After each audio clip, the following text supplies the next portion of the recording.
If you're ready to just stop listening and to start taking some action in your own personal development, stay tuned.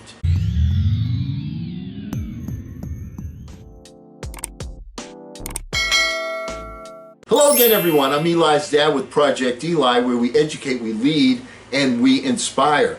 And this is going to be the beginning of an ambitious series that was performed for me by one of my very first mentors, actually my first mentor, Mort Mutnick, and he gave me the assignment of reading the book Think and Grow Rich, the #1 bestseller of all times on personal development. And to help me out and help you out, I'm also going to call upon a video that I watched by a gentleman named Earl Nightingale, and this is a very old video that I watched, and I'm going to share some of the ideas of Mr. Nightingale and also insert some of my ideas. So we're going to go over kind of chapter by chapter, but before, let's give a little preamble to the book Think and Grow Rich. It rests upon the broad, clean foundation upon which may be found every accomplishment of man. The clear, unchallengeable fact that everything begins with an idea, that riches of every kind begin with a state of mind, that one may start with nothing but thoughts, ideas, and organized plans. Thoughts are things. Very powerful things when mixed with definiteness of purpose, persistence, and burning desire for their material object or riches. Riches being whatever you happen to want. The truth is that the human mind is as real an organism as any muscle in the body, but far greater in potential power. And like muscle fiber, it can be strengthened to lead on to unimagined conquests. This then is the truth on which Think and Grow Rich is based. If you know what you want, and if you want it strongly enough to muster the kind of persistence that simply cannot be stopped, you will most certainly achieve your goal.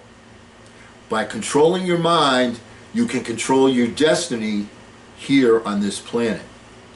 Now, there were 13 different chapters in the book Think and Grow Rich. Today we're going to start with chapter 1. And my recommendation for you is get a hold of the book Think and Grow Rich. And if you've already read it, great. I've read it 10 or 15 times. Read it again. But it certainly, read the chapter that we're going to go over. We're going to go over them in order. And the very first chapter is about desire. Desire is the starting point for all achievement. You would not have the desire without the capability of achievement. Your burning desire is nothing more than an accurate picture of what you will one day become. Firmly establishing in your mind that which you desire more than anything else. Every person without passions has within him no principle of action nor a motive to act. Now, a good way to determine if you really have a burning desire is to examine the way that you go after it. If you go after it timidly or tentatively in an effort to play it safe, you don't have a burning desire at all. You know, you can't get to second base by keeping one foot on first base. But if you're willing to burn your bridges behind you and say, once and for all, this is it, this is what I'll do and I will never retreat, then you have the sort of desire that can only end in success. It takes that kind of resolve to keep picking yourself up after the falls that you're bound to take. Let's use money as an example, because if I took a poll, that would be the #1 thing that people are looking for. First, fix the exact amount of money that you want. It is not sufficient to say, I want plenty of money. Be definite as to the amount.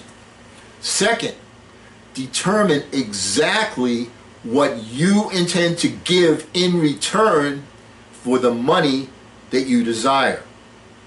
Because there's no such thing as something for nothing. Third, establish a definite date when you intend to possess the money that you desire.